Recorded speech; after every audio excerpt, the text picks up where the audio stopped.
সামান্য সুবিধা লক্ষ্য করছে শিশু নিকেতন স্কুলের একজন শিক্ষার্থী অভিভাবকের মধ্যে চন্দ্রমল ভঙ্গিমায় সালাম প্রদর্শনের মাধ্যমে অভিভাবকের মঞ্চে অতিক্রম করছেন।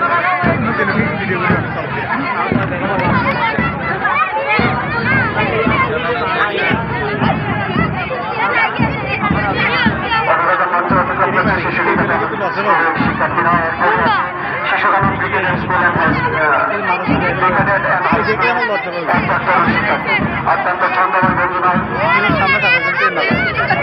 লাল সবুজের পতাকা সম্পর্কিত বেষ্টন বুকে জড়িয়ে তারা অতিক্রম করছেন। প্রত্যেকের মাথার কাছে পতাকা, জাতীয় পতাকা মাথায় পরিধান